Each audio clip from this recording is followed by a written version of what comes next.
संग तेरे नहीं जाएगा,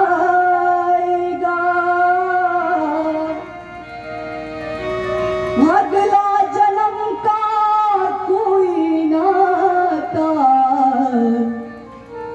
पिछले जन्म में याद नावेगा। बल्कि बात किस माया के झंझट में फंसे हो, यहाँ तुम्हें लग रहा है कि कोई तुम्हारा अपना है? कौन यहाँ तुम्हारा अपना है? अरे जब मनुष्य मर जाता है, शरीर को त्याग देता है, तो दुश्मन भी अपने दुश्मन के घर पुत्र रूप में आ जाता है। तो ये तो माया का बाजार है। एक गया तो एक घूमने आया, एक गया तो एक घूमने आया, एक गया तो एक घूमने आया। इस तरह तो ये लगा रहता है, तो तुम किसके भय में पड़े? और अगर तुम ऐसा करोगे, इस स्मृतियों का बोझा ले, स्मृतियों का बोझ हो, कोई नाता तेरा नहीं है, प्राणी समझे ना ये लेकिन ये नाता तुम्हारा नहीं है। अरे ये जो तुम्हारे सामने दिख रहे हैं ना, ये तुम्हारे सगे संबंध में नहीं है।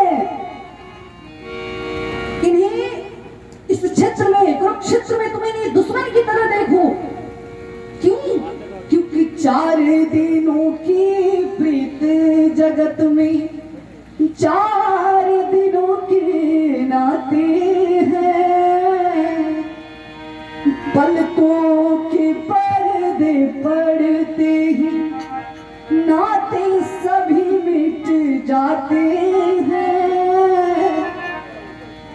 महाराज इस जिंदगी की 4 दिन है। हमारी जिंदगी कितनी की है?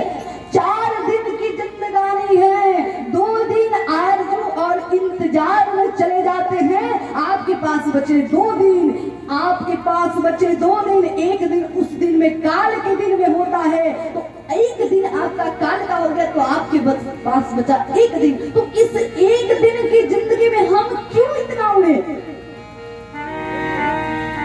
क्यों उड़े इतना? अरे सोमवार को जन्म हुआ, मंगलवार को बड़े हुए, बुधवार को विवाह हुआ, बृहस्पतिवार को हम बच्चों के साथ खेले, शुक्रवार को अस्पताल गए और शनिवार को चल बसे। तो समय कहाँ है आपके पास? कहाँ है आपके पास समय? ये जिंदगी जो है 4 दिन की है पास। देखो मनुष्य जब ये नेत्र बंद कर लेता है तो सभी उससे मोह त्याग देते हैं। कितने दिन के लिए रोएंगे? 10, 5, 15 इसी दिन के लिए रोएंगे, उसके बाद उससे मोह नहीं रहता है। ये मोह खत्म हो जाता है। बस 10-15 दिन तक ही मोह रहेगा, उसके बाद मोह नहीं रहेगा।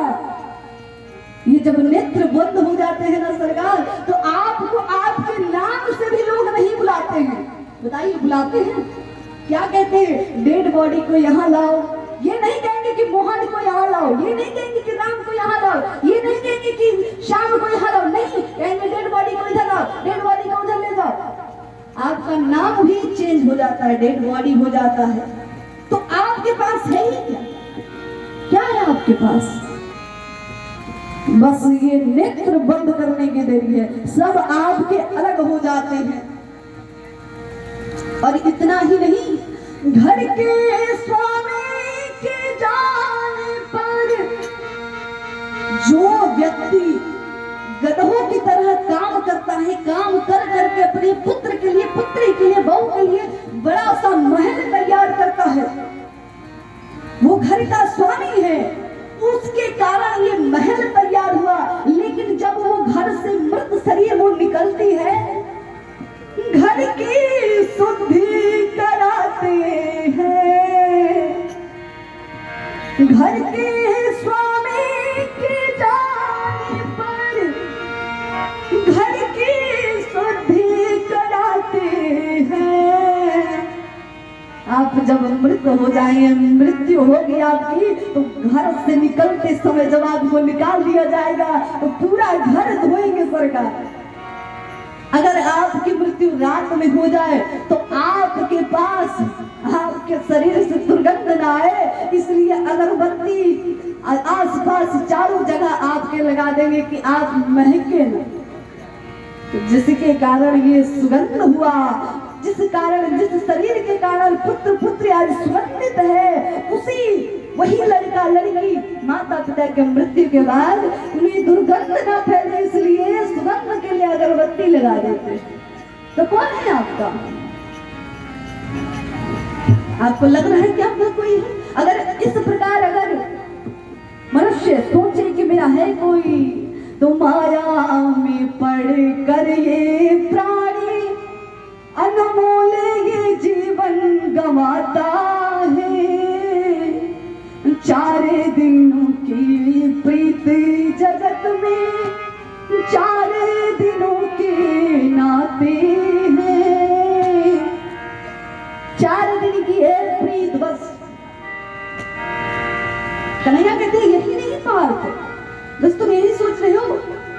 अरे जिस पर रक्त बहाए पानी सब, जिस पर रक्त बहाए पानी सब, वही एक दिन पानी में बहाता है। जिस पर रक्त मनुष्य बहाता है महाराज, अपने पूरा जीवन पिता का क्या कहना है? अगर कोई पुत्र अपने पिता को उदंड बोलता है तो महाराज उससे जैसा मूर्ख कोई नहीं है, क्योंकि पिता को उसके लिए क्या क्या नहीं करना पड़ता है। गधों की तरह मेहनत करता है पिता।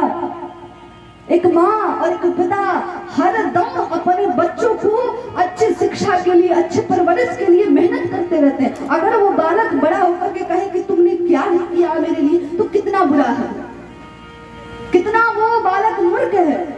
अरे सोचना चाहिए कि आज मेरे माता पिता हैं, कभी मैं इतना फैंसी ड्रेस पहन रहा हूँ, इतनी अच्छी शिक्षा मिली है मुझे, मैं इतने अच्छे समाज में रह रहा हूँ माता पिता के कारण, क्योंकि माता पिता बहुमूल्य है। लेकिन संसार का नियम क्या है? जिस रक्त को बेटा बेटी के ऊपर बहा देते हैं, रक्त को माता पिता रक्त नहीं समझते हैं, अपने रंग को रंग नहीं समझते हैं, बहा देते हैं।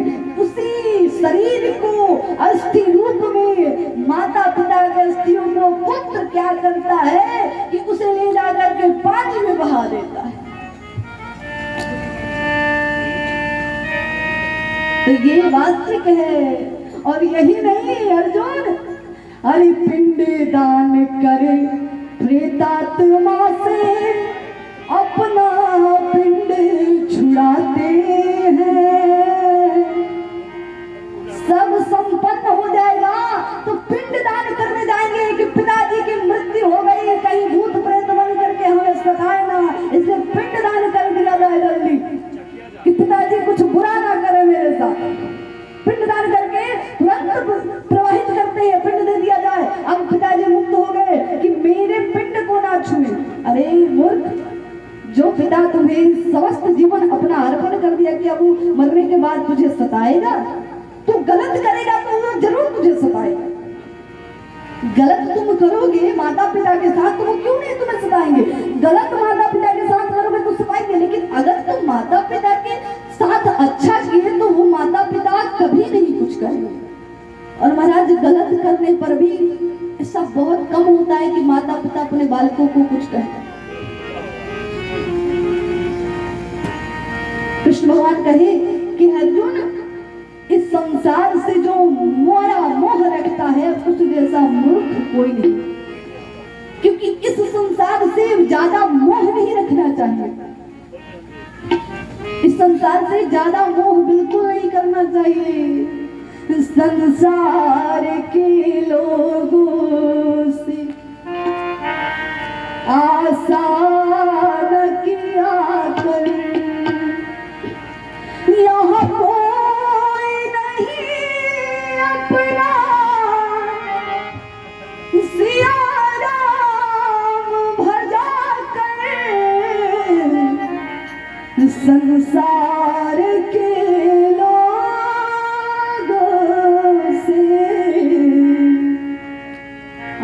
ऐसा किया करे। महाराज संसार के लोग से जो आशा करे उसका आशा कभी पूर्ण नहीं होता है, वो सफल नहीं होता है, क्योंकि आशा बस भगवान से करिए। मानते हैं कि ये जीवन रूपी समुद्र है, तो समुद्र में कभी कभी बाढ़ आ जाते हैं। जीवन के समुद्र में तूफान भी आते हैं।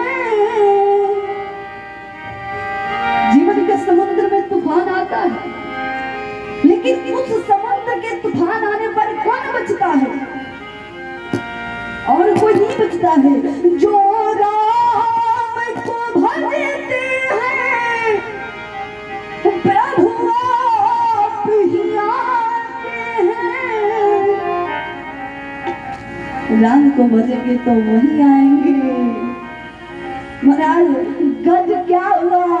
गज अपनी हथिनियों से बड़ी प्रेम करता था, लेकिन उनकी हथिनियां उनके साथ नहीं थी। कितना समय तक साथ रही? जब तक उनके पैर नहीं दुखे तब तक खड़ी थी। जब पैर दुख गए तो कहीं कि महाराज अब दलदल में आप तो फंस गए हैं, अब हम क्या कर सकते हैं? अब हमारे बस की बाहर की बात है। सारी हथिनियां सारे बाल बच्चे वहां से हट गए। जब देख लिया गज कि अब मेरा कोई यहाँ सहारा नहीं है, तो तुरंत सब छोड़ करके वहां कमल का पुष्प था, दोनों हाथ से उठा करके भगवान को प्रणाम करने लगा कि सरकार अब तो हम हार चुके हैं, इस जिंदगी से हारे। ओ सवरिया मेरे हम जानते हैं तू ही, अरे हम जानते हैं तू ही सहारा सबके रे, जिंदगी से हारे ओ सवरिया मेरी। अब इस जिंदगी से हार रहे हैं सरकार, इसे जीने की इच्छा नहीं है, लेकिन एक और चाह है क्या कि मैं इस दोनों नेत्रों से आपको देखूं। तो गज ने प्रार्थना की भगवान आए तो इस समुद्र रूपी ये जो जीवन है इसमें बाढ़ आएगी। बस काम क्या है कि हम भगवान का नाम लेते रहे। बिन भगवान के नाम लिए उद्धार होने वाला नहीं है, क्योंकि कलयुग के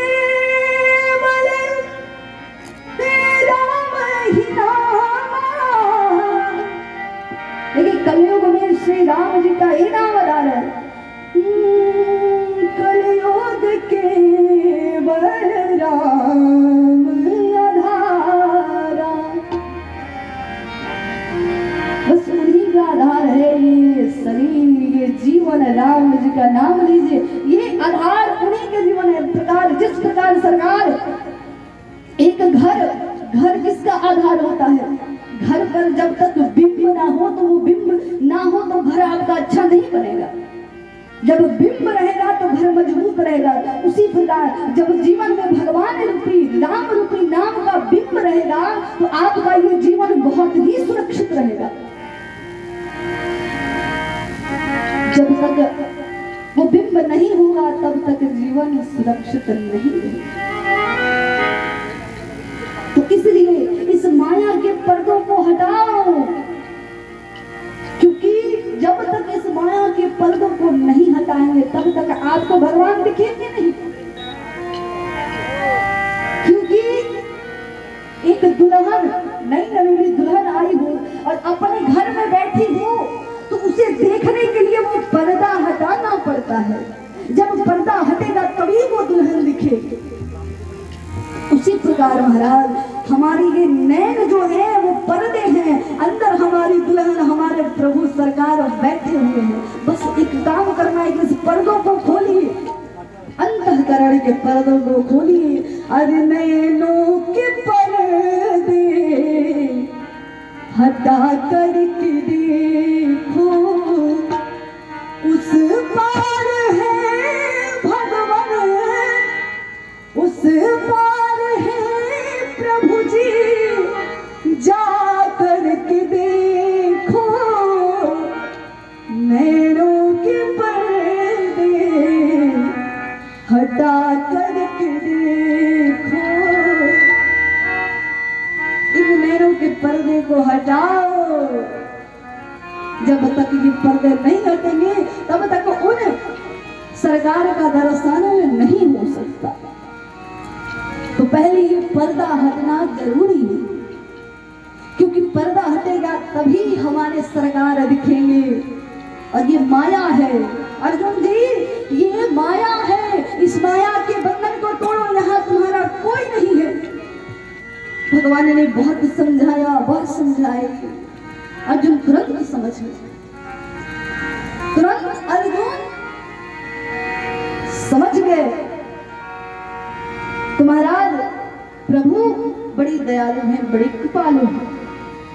उनका ध्यान जो है, उनका ध्यान हरदम लेने से हरदम आपको सुख होगा। जब ध्यान नहीं लेंगे तो माया में फंस जाएंगे। तो भोलेनाथ सोचे कि अगर मैं उनका नाम, उनका ध्यान नहीं लूंगा तो तुरंत मैं फंस जाऊंगा। इसलिए भगवान क्या किए, शंकर सहज स्वरूप संहारा, लागी समाधि अखंड अपारा।